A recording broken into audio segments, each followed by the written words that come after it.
¿Qué tal amigos? ¿Cómo están? Mi nombre es Rodrigo Ramírez. Como habíamos anticipado, el día de hoy vamos a hablar de un tema que está escuchándose mucho. Fue algo no tan sorpresivo como lo vamos platicando en el transcurso de esta plática el día de hoy, pero ya tenemos unas tasas efectivas del impuesto sobre la renta para los grandes contribuyentes. Lo estaba diciendo ahorita, estamos hablando que es algo que emana del Código Fiscal de la Federación, es una reforma que tuvimos para este año y que propiamente llega y nos toca a la puerta y lo publican, nos lo dan a conocer, como ahorita lo estaremos desglosando y platicando. Y para este tema he traído un gran amigo que ya nos acompañó en una ocasión anterior para hablar justamente de las reformas del Código Fiscal de la Federación y vamos a tocar este tema de estas tasas efectivas con el contador público y licenciado en Derecho, Efraín Salvador Miramón, gran amigo y gran platicador, gran capacitador, gran y elocuente amigo que nos va a estar platicando y vamos a estar conversando justamente de estas tasas efectivas.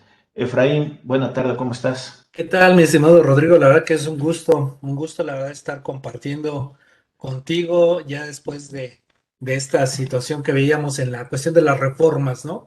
Cuando decíamos, oye, va a haber unos indicadores que va a emitir la autoridad en el sentido de evaluar unas tasas efectivas del impuesto sobre la renta, entre otros, ¿no? O sea, la fuente de esta información, hay que recordarla, es la reforma al artículo 33 inciso I del Código Fiscal de la Federación, si no me equivoco, en la cual, pues, si primero observamos, no está dentro de lo que se conoce como las facultades de comprobación de las autoridades fiscales, ¿no? Sino está en este artículo a través del cual se pretende brindar asistencia, información, apoyo a los contribuyentes, ¿no? Es decir, es donde se establece cómo la autoridad puede facilitar el cumplimiento de obligaciones fiscales, ¿no? Para nosotros como contribuyentes. Y bueno, pues ahí es donde surge esta cuestión de los indicadores fiscales, ¿no? Fíjate que, o sea, yo lo dije, el artículo 33 y ahorita también lo está haciendo mención, es un artículo que trae bastantes cosas. Como el antecedente que estás diciendo, hay que recordar que en este artículo 33 se empieza con una fracción número uno, que lo acabas de decir, proporcionar asistencia al contribuyente de forma gratuita. Aquí es donde tenemos la famosa resolución miscelánea, la que tenemos los anteproyectos ya también en la plataforma del SAT, y que ahí me dice que la vigencia es anual y ahí viene facultado en el artículo 33. También los criterios no vinculativos también están en este mismo artículo 33 y por ahí en el antepenúltimo párrafo de este mismo artículo 33 también me establece los criterios normativos que se darán a conocer.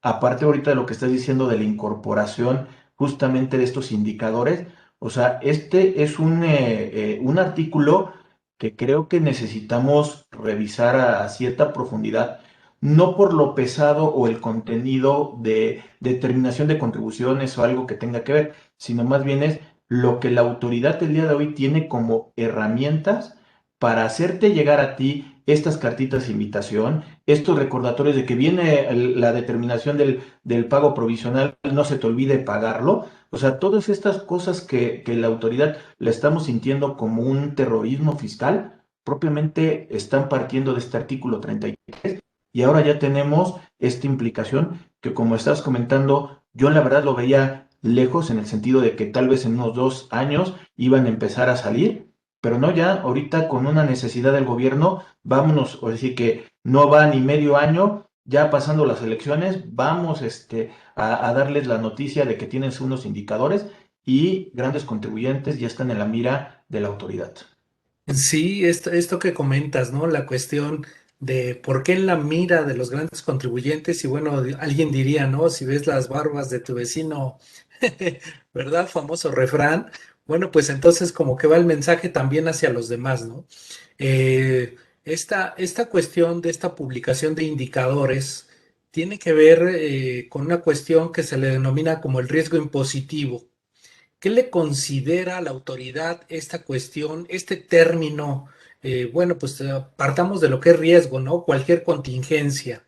Bueno, pues en la materia fiscal el riesgo impositivo sería la contingencia de si el contribuyente está o no cumpliendo dentro de un estándar, podríamos llamarlo, ¿no? Tú bien decías, esperábamos que todavía pasara el tiempo para la aplicación de estos, de la publicación de estas tasas, de estas tasas efectivas, de estos indicadores.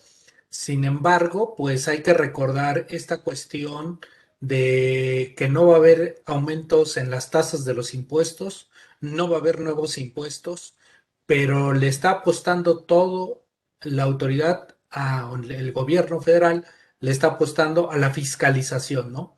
La fiscalización y como resultado de ella, la recaudación que comentabas, ¿no? Entonces, para poder llegar a la fiscalización, podemos tener esta cuestión de los indicadores de las tasas impositivas que se publicaron precisamente para saber, para que el contribuyente pues tenga unos parámetros de referencia para poder decir en qué tanto riesgo estoy contribuyendo con la autoridad fiscal, ¿no? Si es un riesgo bajo o si soy un contribuyente de riesgo alto. Y entonces es donde viene la situación, ¿no? Si soy un contribuyente de riesgo bajo, la condición es no te vamos a fiscalizar, porque tu riesgo es bajo, no tiene sentido llegar contigo, ¿no? Pero en cambio, si tu riesgo es mayor, entonces a ti sí, casi te auguro que comenzaremos un procedimiento de fiscalización y como consecuencia de él, naturalmente, habrá recaudación. Es decir, el mensaje que se está enviando por parte de la autoridad, todo aquel que esté en un mayor riesgo, tiene necesariamente una omisión en las contribuciones y por lo tanto está realizando indebidamente la determinación del impuesto sobre la renta, ¿no? Hay que recordar que estos indicadores son únicamente para efectos del impuesto sobre la renta, no para la cuestión del IVA. ¿Por qué? Pues por la propia naturaleza del impuesto, es un impuesto indirecto el IVA y bueno, se traslada, se acredita y tiene otros efectos, ¿no? En cambio, el impuesto sobre la renta pues afecta directamente al patrimonio del contribuyente. Estamos hablando que este comunicado y ya hasta les abrieron un micrositio en la plataforma del SAT, ahí también lo podrán entrar a la página del SAT y ver este micrositio que les estoy comentando directamente a grandes contribuyentes. Estamos hablando que están saliendo alrededor tal vez de unas 20, 30 diferentes formas de poder operar, o sea, podemos tener minerías, podemos tener diferentes tipos de actividades, los están agrupando. Yo lo que decía, sí, también ahorita lo estás tú confirmando, Efraín, en el sentido de que lo veíamos un poquito más adelante, a mí me extraña que tengan la información tan rápida, no porque o sea, no la tuvieran, o sea, tienen el antecedente, tienen informativas, tienen DIOT, tienen todo absolutamente desde hace muchísimos años, con el CFDI, la información, declaraciones zonales, sí tienen la información, pero lo que voy es el poderla recopilar y poderla plasmar en un promedio por actividad en el que esa actividad promedio, ¿de qué me dice si está bien o está mal? Porque si estás considerando que hay muchas operaciones o esquemas que actualmente son esquemas reportables que estuvieron mal, ¿qué me dice cuál es un parámetro correcto para poder ver si caigo en riesgo o en un riesgo bajo? Entonces se complica un poquito más. A mí me da una cierta incertidumbre de ver qué es lo que quiero realizar a través de la acción de estas agrupaciones y lanzarlo, decirlo, que el promedio de tasa efectiva que tienen que pagar por sector es tanta cantidad. Creo que hay algo por ahí que lo aventaron muy, muy rápido, ¿no? Sí, y bien dices que ya la autoridad tenía todos estos pues datos y creo que en este sentido se le está apostando a todo al sistema, ¿no? Al sistema de información. Es decir, desde la cuestión de declaraciones informativas, como las DIOT, como en su caso, tú estás bien joven, mi estimado Rodrigo, pero habían unas declaraciones de clientes y proveedores, tenías que declarar los 50, ¿no? Y bueno, pareciera ser que desde el punto de vista del contribuyente, estas declaraciones informativas, estas declaraciones anuales, mi contribuyente o yo como ciudadano lo veo como un cumplimiento de una obligación. ¿Y qué es lo que se empieza a observar por parte de la autoridad? No solamente un cumplimiento de la obligación, sino como un mecanismo de una gran base de datos, de una gran base de datos para, con base en ella, poderla utilizar para establecer estos parámetros, ¿no? Entonces, algo tan sencillo como la emisión del CFDI, que yo lo veo como una obligación que tengo que cumplir por estar obteniendo ingresos, bueno, pues al momento en que se capta, pues la autoridad lo desglosa. ¿Qué, qué tipo de bien, qué tipo de servicios, si te lo pagaron, si no te lo pagaron, si fue en transferencia, si fue en efectivo, en fin, cada uno de los campos es una información para la base de datos de la autoridad fiscal. Entonces, pues es un mecanismo de obtención de información y ahora todo englobado dentro de un sistema para poder determinar eh, estos indicadores o estas tasas efectivas, ahora que ya comenzaremos un poquito a hablar de ellas, pues están basados en eso, ¿no? En todo el cúmulo de declaraciones. Tú decías, oye, y bueno, ¿cómo saber qué fue lo que consideró la autoridad para poder llegar a esos indicadores, a esas tasas? ¿Cómo fue que llegaste, autoridad fiscal, para decir que tal porcentaje era el razonable, ¿no? O es el estándar. Pues yo creo que aquí, al no tratarse de una facultad de comprobación, sino precisamente de una cuestión de asesoría, de asistencia, de proporcionarle y facilitarle los medios al contribuyente, yo considero que a través de una solicitud, a través de transparencia de la información, pues nos proporciona en términos generales, sin que nos diga nombres, detalles, pues cómo fue que llegó a esos indicadores. Creo que tenemos el derecho como ciudadanos a poder conocer cómo fue que te aterrizaron el porcentaje de la tasa efectiva del impuesto sobre la renta, ¿no? Entonces yo hasta ahorita digo, bueno, pues aparece un porcentaje, pero no sé cómo lo llegó a determinar la autoridad. Entonces, a través de transparencia, de solicitarle esta información a la autoridad fiscal, pues creo que sería válido que nos lo proporcionara, ¿no? Reitero, sin que me digas nombres, RFCs, datos, pero sí que me digas que efectivamente, pues, cuáles fueron los datos con los que te basaste para llegar a estos indicadores, ¿no? Y ahorita para poder entrar en la cuestión de las tasas y también para complementar esto que nos dices, Efraín, pues es, oye, ¿en dónde estoy parado? O sea, ¿estoy arriba o abajo de este límite promedio que me está diciendo la autoridad? Que puede ser que lo estén tomando de mí mismo, de la información que ya están procesando, pero por X o Y razón aumentaron mis costos, aumentó un tema de productividad y también los efectos del año pasado que se vieron disminuidos en el sentido de la pandemia. Entonces, estamos hablando que el día de hoy, una cuestión de indicadores, creo que es muy difícil el que yo los pudiera considerar. También, también tener en cuenta que este año tenemos la eliminación famosa de la cuestión del outsourcing, que este año nos van a dar otros factores totalmente diferentes, porque ya estás incorporando una nómina directa en la cuestión de mis números, que antes yo los traía en un representativo de un gasto. Entonces, hay todavía muchos factores que creo que de una cuenta, creo que lo aventaron muy rápido, sin mira, y creo que ante todo creo que es más una política fiscalizadora. En 2020 le torcieron el brazo a algunas empresas que con impuestos diferidos, y este año pues tienen que sacarle a los del siguiente nivel que estamos hablando, que serían justamente estos grandes contribuyentes. Sí, así es correcto. Esta cuestión de, pues, al final, sí, por lo que yo entiendo, bueno, pues primero se emitieron las tasas efectivas correspondientes al 2016, 2017, 2018 y 2019. ¿Esto qué implica? Que en mi opinión, por ejemplo, si yo fuera que es una de las actividades, fueron 40 actividades las que se mostraron con estos indicadores agrupados en diferentes esquemas, pero hablamos de 40 actividades, pero quisiera tomar una que pudiéramos llamar de las comunes para no meternos en fabricación de vehículos, no meternos tanto en minería, sino, digamos, para el contribuyente común, ¿no? Una papelería, una tlapalería, etcétera. Voy a tomar una que se denomina como eh, comercio al por menor de artículos de perfumería y cosméticos. Bueno, entonces, bueno, hay este sector y se publica la tasa efectiva del 16, del 17, del 18 y del 19. Entonces, si yo soy un grande contribuyente, entonces, y me dedico al comercio al por menor de estos artículos, yo tendría que sacar o determinar mi tasa efectiva del 2016 y compararla con la tasa efectiva que publicó el Servicio de Administración Tributaria.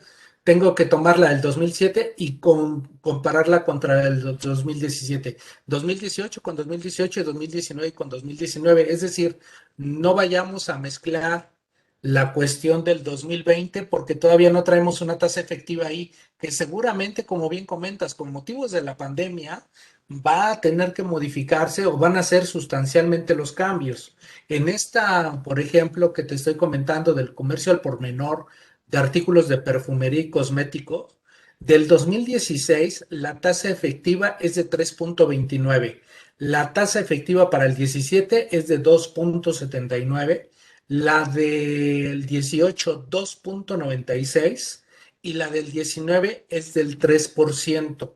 ¿Y cómo llegamos a esa tasa efectiva? La propia autoridad nos da la fórmula, ¿no? Divide el impuesto sobre la renta pagado entre tus ingresos acumulables.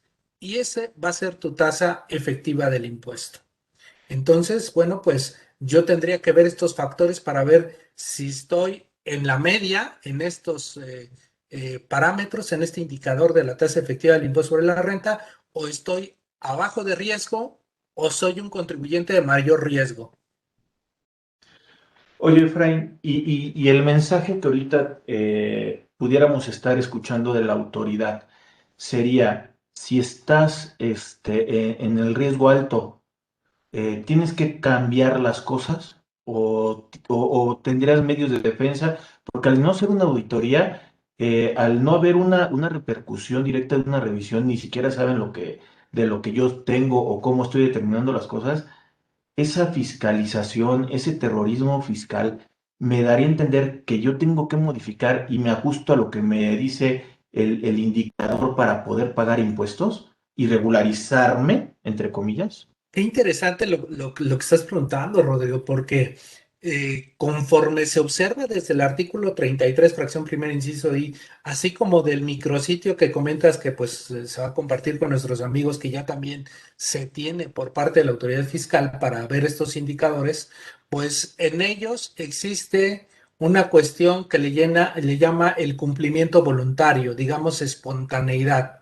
Es decir, si yo soy un contribuyente de riesgo, porque hago mi comparación, entonces estoy eh, obligado voluntariamente a tener que autocorregirme, porque soy contribuyente de riesgo. Significa que las posibilidades que yo haya eh, pagado incorrectamente el impuesto sobre la renta es factible. Entonces, por lo tanto, me invitan a lo que se denomina como corrección, ¿no? Es decir, voy a poner un ejemplo para que lo podamos comprender un poco mejor, ¿no? Esta cuestión del comercio al por menor de artículos de perfumería señala que para el 2019 hay una tasa de efectiva del 3%. Yo hago mi división, impuestos sobre la renta del 2019 entre los ingresos acumulables del 2019 y resulta que estoy pagando un 5% del impuesto sobre la renta. Entonces, entre más pago o entre el factor es más alto que el que señala la autoridad, soy un contribuyente de bajo riesgo. Es decir, yo no tengo situaciones que impliquen una irregularidad en el pago de impuestos. Pero si yo, por ejemplo, resulto con pérdida fiscal o mi factor es del 1%, entonces soy un contribuyente de riesgo. Eso implica que a los ojos de la autoridad hubo una irregularidad en mi determinación y por consecuencia debo de autocorregirme.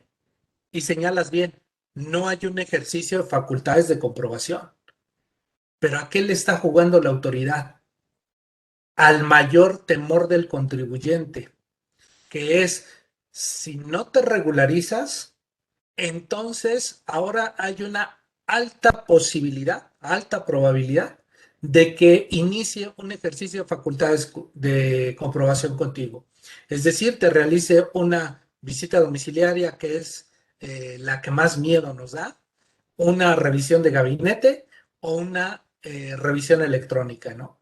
Y entonces, en ese sentido, bajo esta situación, la autoridad pues pretende argumentar o señalar que hay irregularidades en la determinación que van a llevar al contribuyente a la corrección y por lo tanto, para que no sea sujeto a las revisiones, pagará al porcentaje que se señale y listo, ¿no? Aminora la posibilidad del riesgo.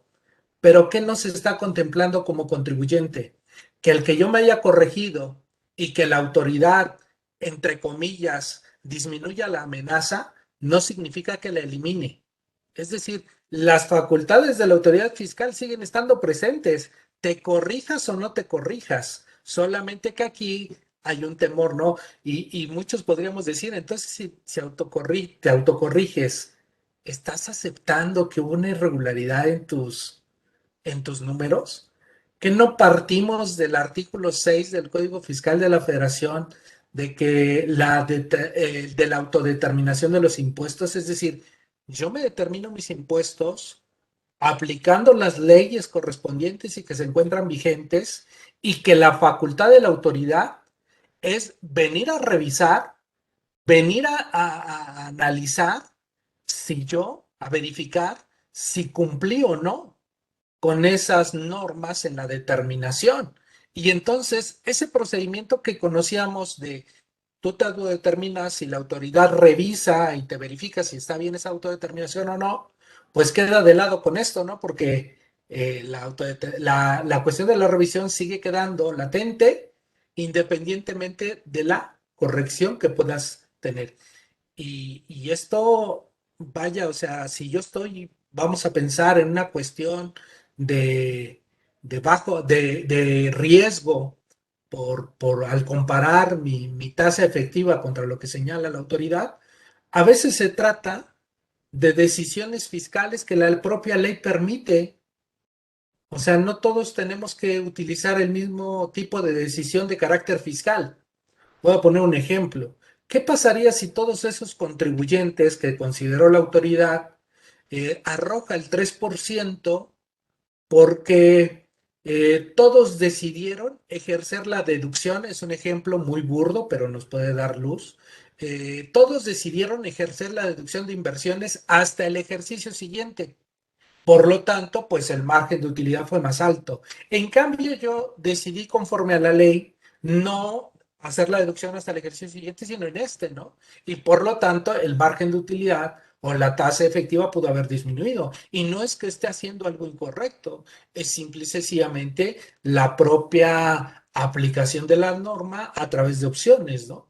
Entonces, eso también habrá que analizar si nosotros como contribuyentes nos encontramos en esta cuestión de riesgo como contribuyente en la irregularidad de la determinación de contribuciones, ¿no? Entonces, un poquito, a ver si concuerdas entonces con esto, es salir a pescar, a ver quién se puede regularizar de buena fe y ver si podemos ahí todavía sacarle un poquito más de recursos. Porque la Es realidad sí correcto. es, si no es una auditoría, pues al final de cuentas no hay una forma en que ellos puedan verificar si realmente yo debo o no debo. Y yo mismo me estaré ventaneando diciendo una autocorrección quiere decir que si identifica algo mal, pues de una vez lo trato de quitar esquemas, simulaciones, que hasta cierto punto están bien, te están dando la pauta para que te regularices. Va a haber una cuestión, una recaudación, pero creo que o sea, es un riesgo el quererse regularizar ahí con esto, ¿no? Totalmente, digo, al final el que cometió el pecado lo sabe y por lo tanto no solamente es la regularización en la materia fiscal, sino que también podamos decirlo de alguna manera, pues libras un poco la cuestión de carácter penal, ¿no? Habría que considerar también esa parte. Pero yo como contribuyente que estoy apegado a las normas, que incluso me dictamino, que incluso pues tengo cierto cuidado en el manejo de la determinación del impuesto sobre la renta, pues no tendría por qué tener un temor, sino por el contrario, defender precisamente el derecho de la autodeterminación. Y en ese sentido, bueno, pues sabes que tu margen de la tasa efectiva está por debajo. Por lo tanto, eres un contribuyente de riesgo, ¿no? Y en ese sentido, te va a llegar una visita domiciliaria. Oh, pues adelante, los ejercicios de la facultad de la autoridad fiscal están y son válidos. Y entonces, bueno, ¿qué es lo que hago? Me preparo precisamente para tener que recibir, en su caso, al auditor, ¿no? Y decir, bueno, pues aquí está cómo te demuestro y cómo te acredito que yo, en lo particular, me encuentro apegado a la norma fiscal, ¿no? Y que a lo mejor sucedieron eventos, situaciones, etcétera, que provocaron que no estuviese necesariamente dentro del marco, ¿no? Ahora, ¿qué pasaría, por ejemplo, que a alguien se le ocurra regularizarse conforme a la tasa, ¿no? Y bueno, me regularizo hasta el 3%. ¿Y la autoridad me puede venir a revisar? Por supuesto que sí. Y entonces a lo mejor determina que la tasa no es esa, a lo mejor es más alta, ¿no? Entonces, al final, la autoridad hoy está partiendo con esos indicadores, quiero pensar, a partir de la propia información que como contribuyentes entregamos, derivado de este principio de la autodeterminación. Creo que sería muy distinto si la autoridad utiliza otro tipo de indicadores, es decir, ya basándose en una revisión a cada uno de los contribuyentes y ver los resultados que tiene esa situación para poder analizar con mayor profundidad y con mayor transparencia esas condiciones, ¿no? De las tasas efectivas o de esos indicadores. Con lo que acabas de decir, todavía me da más elementos para poder pensar que sí es un salir a pescar a ver qué traigo, porque si realmente supiera yo que me dedico a venta de cosméticos, elaboración de productos, si sabe la autoridad que yo estoy en ese riesgo alto, pues me va a hacer la auditoría en forma directa. O sea, ¿para qué juega con una tasa? A ver, ¿cuándo vas a pagar? ¿Cuándo te vas a regularizar? Si ya tiene elementos, que vaya sobre ellos para poder ver una revisión. Y si ya hay una revisión, ya tener ahora sí que el crédito determinado y vamos a cobrar. Pero ¿para qué jugar con esto si al final de cuentas te digo, pensaría que es, vamos a ver quién cae y solito se empieza a ventanear con todo esto? Porque si tienen los elementos desde antes de 2016 que estás comentando que tienen la base y por ahí han circulado algunos archivos del contribuyente que traen muchísima información de diferentes años, diferentes indicadores, traen muchísima información, lo pueden hacer e ir directamente con cada uno de ellos sin perder de vista que ya tienen identificado el riesgo. Esta baja de recaudación que siempre nos han buscado es porque tienen todo el material para podernos venir a preguntar. Aquí lo tienen igual, son grandes contribuyentes, son los que están más fiscalizados en ese sentido, para que te den la opción de que tú mismo te midas y te corrijas. Creo que no tienen toda la información tan amarrada para efectos de ver a quién fiscalizar. Y esto que comentas, mi estimado Rodrigo, de salir a pescar, le ha funcionado a la autoridad fiscal. O sea, tampoco digo, yo no soy de la idea de que es algo, un plus que está haciendo. No, para mí yo observo que le ha funcionado. Por ejemplo, le funcionó cuando emitió multas con firmas facsimilares y que todo el mundo pagábamos, ¿no? Y decíamos, hay que pagar porque se cometió la infracción y etcétera, ¿no? Hasta que el contribuyente se defendió. Comenzamos después con ahí algunas cuestiones de requerimientos o de sustituciones de que la autoridad emitía las sanciones, las multas, pero no era la autoridad competente, ¿no? Y ya fue otro argumento. Y bueno, mientras pagábamos. Y poco a poco fuimos llegando después a las cartas de invitación, ya sea de depósitos en efectivo, ya sea cartas de invitación para regularizarte. Y hoy tenemos pues estas cartas invitación donde te comparo, ¿no? Tus FDIs emitidos contra tus declaraciones, etcétera, y que al final, pues han dado el resultado de la recaudación. Entonces, como bien dices, bueno, pues como el anzuelo ya no da miedo, por decir, no me da miedo una multa facsimilar porque de inmediato sé que es ilegal, no me da miedo una emisión de un acto de autoridad incompetente porque sé que es ilegal, no me da miedo no contestar una carta de invitación porque al final sé que no es un acto administrativo. Ya esos anzuelos no responden al objetivo de la autoridad. Entonces viene este nuevo anzuelo, ¿no? Y con la promesa de fiscalización, lo que los otros anzuelos no tenían. Entonces dices, bueno, pues sí, probablemente esta situación funcione en un corto plazo, pero es probable que en el largo plazo resulte lo mismo que con las cartas de invitación, con las multas facsímil y con todo lo demás, porque vamos a decir, bueno, esto no es un acto de autoridad.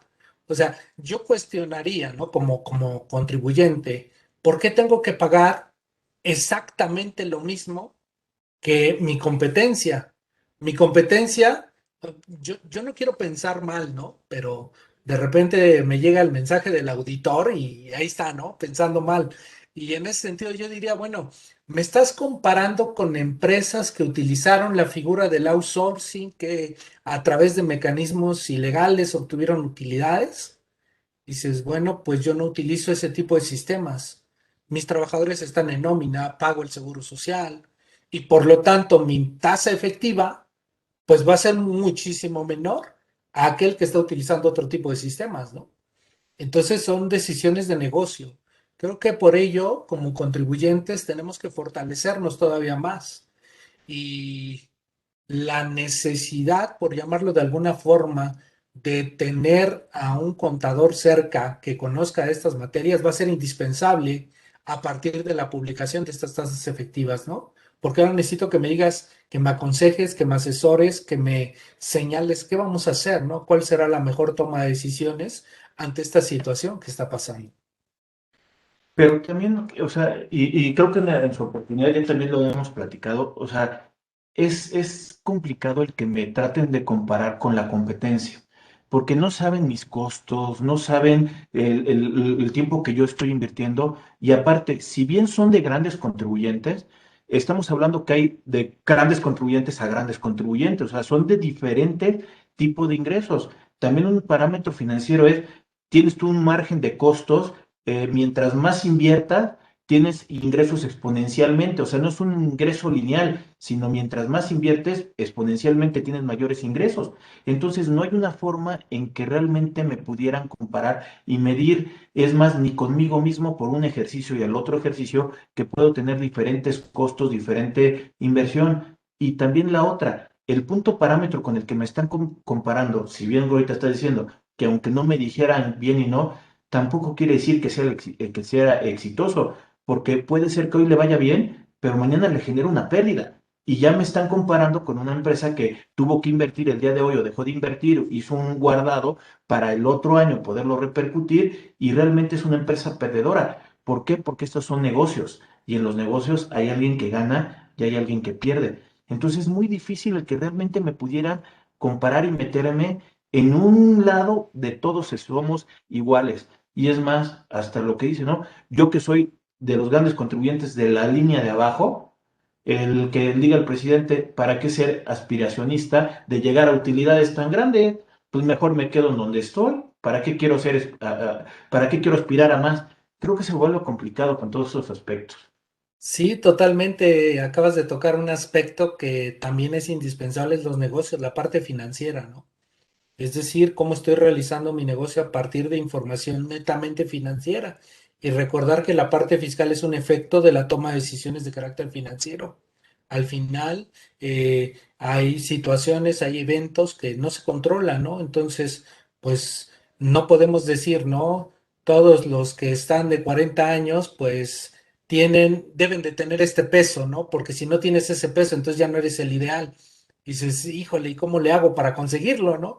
Pues va a estar muy difícil porque mi metabolismo es totalmente distinto, ¿no?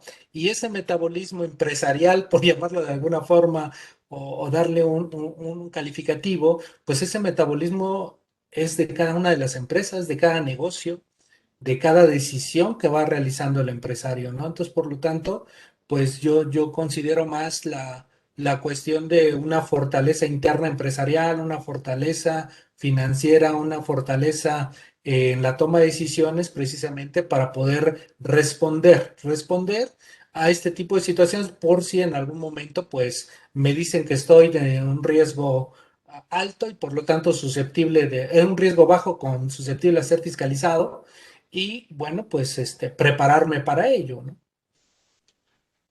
Déjame invitar a la gente que nos está viendo, Efraín, a que se suscriban al canal de YouTube de Rodrigo Ramírez Venegas, que estamos subiendo contenido, que nos busquen en podcast, que también tenemos contenido diferenciado, y que nos proporcionen por ahí un like a la página de Facebook para poder seguir llegando a ustedes y que nos ayuden a compartir. Este esfuerzo que estamos haciendo, también de todos los invitados, grandes amigos que hemos tenido y que, por ejemplo, el día de hoy que nos acompañan, Efraín, pues bueno, estamos haciendo un esfuerzo para poderle llevar cierto contenido y también es muy importante, como dijo también hace ratito, si ves a tu vecino recortar la barba, pon la tuya a remojar, que aquí es, no necesariamente esto es una consulta. Estamos dando puntos parámetros para que tú tomes decisiones, pero es causístico. Tú tienes que analizar qué llega, te repercute y qué te puede afectar a ti en estos temas. Aquí te estamos dando un lineamiento de lo que existe allá afuera y que puede ser una cuestión de riesgo. Efraín, un poco también de lo que estabas comentando, de poner puntos comparativos y sobre todo de que somos humanos y que es un negocio. Puede ser que tú estés en una empresa que se dedica justamente a comercialización, a fabricación de cosméticos. Yo también. Tú tienes un buen asesor que te está diciendo financieramente vamos a invertir en esta maquinaria que tiene estas características A, B, C y D. A mí yo tengo otro asesor que me dice, oye, tú vete y compra una máquina en Estados Unidos. A ti te dijeron, ve y compra la maquinaria en China. Los temas de intereses, los temas de fletes, los costos son diferentes, la vida útil de la maquinaria es diferente, que me va a dar números totalmente diferentes y estando dedicándonos exactamente lo mismo y ahora hablando hasta el nivel de ingresos exactamente igual. Entonces se complica mucho más, les digo, el poder ver que nos traten a todos como iguales. No, o sea, hay su diferenciación y lamentablemente, si mi asesor me recomendó una maquinaria en la cual se me fueron a la nube los intereses, aún así que me los permitan deducir o no, también por las modificaciones de las limitantes de los intereses, independientemente de eso, me voy yo a la quiebra.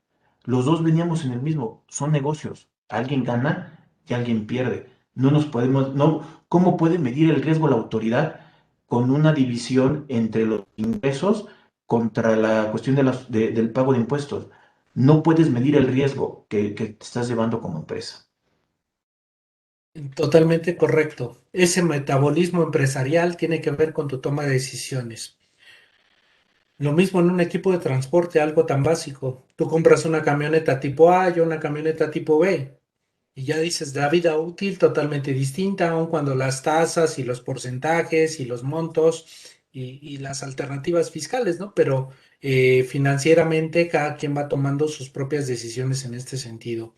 Yo lo que sí quisiera dejar en materia de reflexión es, siempre nos señalamos, comentamos que la información, el estar bien informado te ayuda a tomar mejores decisiones o te ayuda a tomar una decisión, ¿no? Lo observamos en la cuestión de la pandemia que estamos todavía pasando, lo observamos en cuestiones de negocios, nos estamos informando sobre lo que acontece, ¿no? Entonces, siempre es importante poner las cosas en su justa dimensión. Entonces, las tasas efectivas que se publicaron, ¿cuál es su justa dimensión? En mi opinión, al provenir del artículo 33, fracción primera, inciso I, pues son de carácter informativo. Es decir, aquí te presento, según las estadísticas internas de la autoridad, estas tasas efectivas del impuesto sobre la renta son de carácter informativo. Creo que la amenaza y que el propio código lo señala, yo lo veo así como una amenaza o la advertencia, para no ser tan duro, la advertencia de que voy a ser fiscalizado en la medida en que yo me encuentre con un mm, en una cuestión de riesgo, de contingencia, de haber determinado incorrectamente mi impuesto sobre la renta en comparación con los demás, pues ahí es donde tengo que hacer mi análisis interno y decir, a ver, ¿por qué yo aparezco con este tema y cuáles son los riesgos en los cuales me encuentro, ¿no? Para tomar una mejor decisión en ese sentido y no necesariamente decir, bueno, pues si ya están las tasas, tengo que pagar en ese porcentaje y por lo tanto me autocorrijo. Yo creo que esa no sería una decisión empresarial de lo más saludable, ¿no? Oye, Efraín, para ir terminando la charla del día de hoy, una de las preguntas que ya también me han estado haciendo y que al final de cuentas con estas tasas efectivas ya la gente se empieza a preocupar. Si bien son para grandes contribuyentes, van a sacar tasas para MIPYMES, pymes pequeños, RIF, van a sacar para diferentes, o en una realidad yo, contribuyente que no soy grande, puedo sentirme tranquilo que a mí no me van a medir con la misma vara. Estamos hablando que si bien no es un acto de fiscalización y todos estamos susceptibles a una auditoría, sea de gabinete, sea domiciliaria, todos estamos susceptibles. ¿Qué es lo que nosotros como no contribuyentes mayores estamos hablando que esperaríamos con este tipo de incorporación al artículo 33 en su fracción primera e inciso I sobre los demás que no somos grandes contribuyentes? Fíjate que ese punto, diríamos, bueno, si vamos a estar en los RIF o no, al final las tasas van a ser por actividades y por sector o industria, ¿no? Por sector o industria señala el propio Código Fiscal de la Federación, ¿no? Ahora, el minisitio o el micrositio donde aparece toda esta información, pues señala lo siguiente, ¿no? De manera textual. Señala que al respecto, para facilitar e incentivar el cumplimiento voluntario de los contribuyentes y como resultado de los procesos de análisis, se dieron a conocer los primeros parámetros de referencia para la medición de riesgos impositivos correspondiente a 40 actividades económicas sobre el padrón de grandes contribuyentes. Es decir, estas tasas efectivas fueron basándose en el padrón de grandes contribuyentes. Yo no observo que la autoridad señale y van a ser aplicables únicamente para grandes contribuyentes. A lo mejor estos mismos parámetros que tomé de los grandes contribuyentes nos los quiere aplicar a los demás en general, ¿no? Es parte de la incertidumbre que tiene esta situación porque la autoridad, o más bien el código, no establece en función de regímenes fiscales o en cuestiones de dimensiones de ingresos. Al final nada más señala que van a emitirse estos parámetros por sector, por industria y por actividad, ¿no? Y bueno, ya tenemos ahí las actividades. Entonces, si yo, por ejemplo, soy un persona física con actividad empresarial, no soy grande contribuyente, pues lo que decíamos al inicio, ¿no? Cuando veas las barbas de tu vecino recortar, pues entonces querrá decir que va a ser esa también, porque soy contribuyente al por menor, y entonces yo también tendría que estar en esos parámetros o van a haber parámetros para grandes y para los no grandes, ¿no?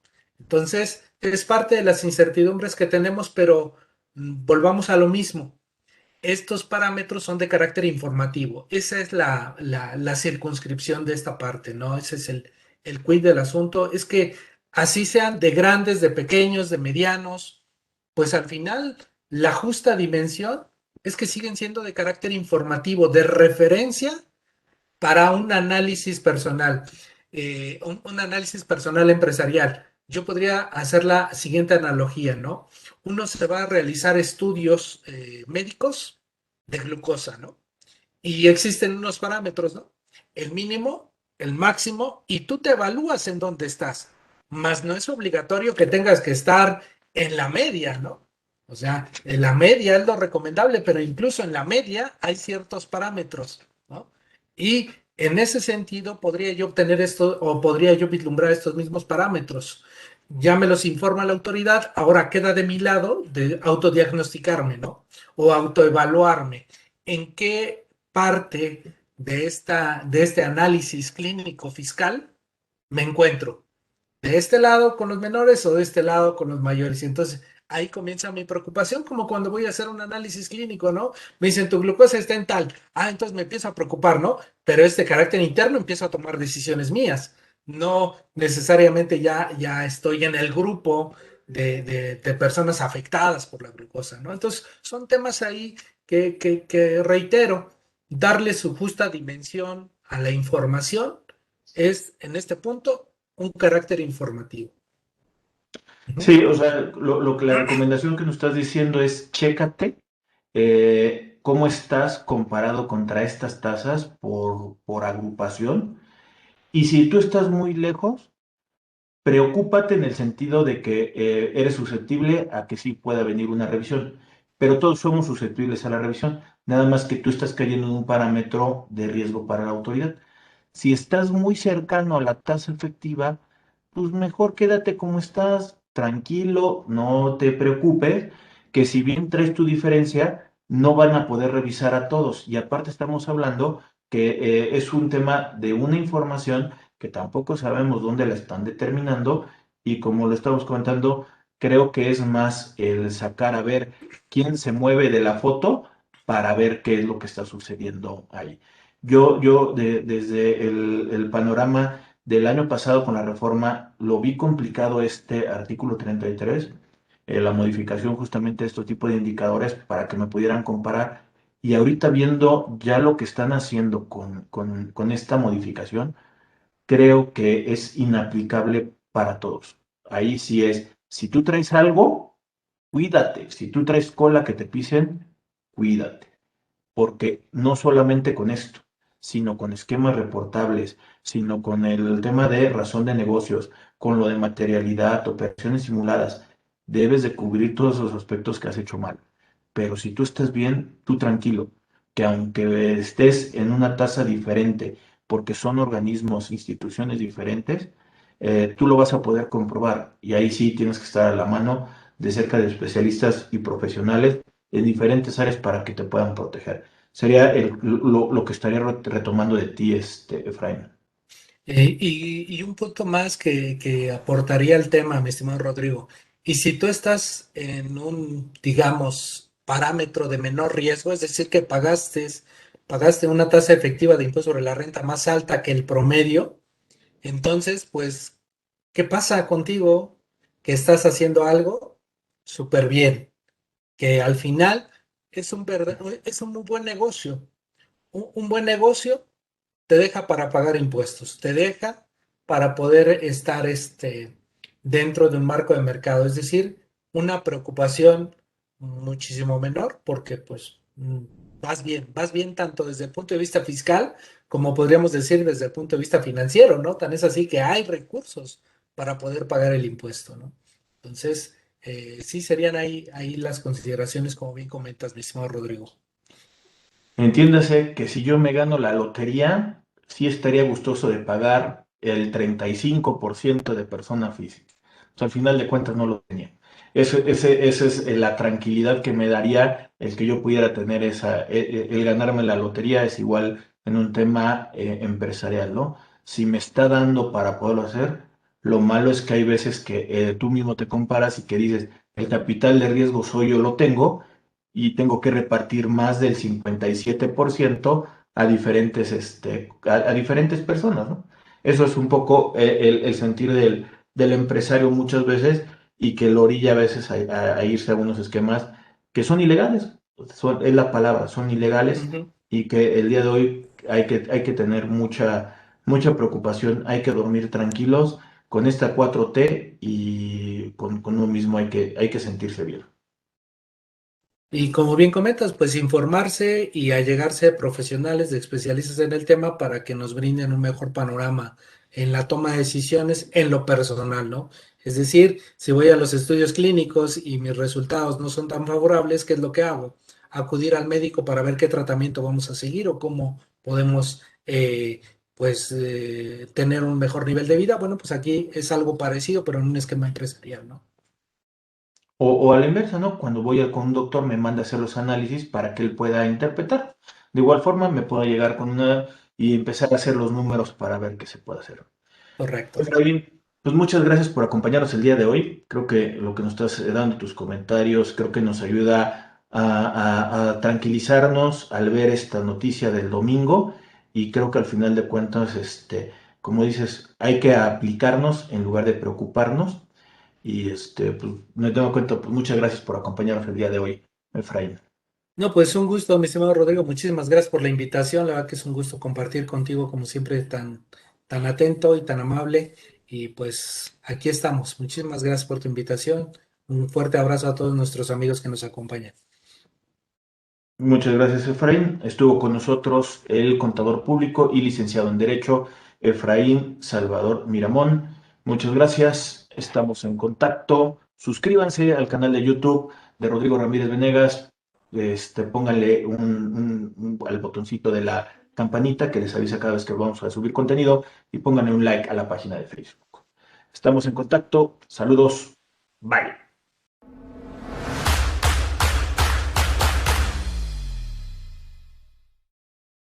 Si llegaste hasta aquí, te pedimos que te suscribas al canal de YouTube de Rodrigo Ramírez Venegas y también que nos apoyes dándole like a la página de Facebook. Te recordamos que si tú quieres saber más de 10 datos rápidos que te pueden llegar a servir en tu día a día, aquí, apriétale aquí lo estamos poniendo. Y también te sugerimos que le puedas dar like a esta lista, que lo que te va a ayudar es a darte contenido de las entrevistas que estamos realizando a través del canal. Suscríbete.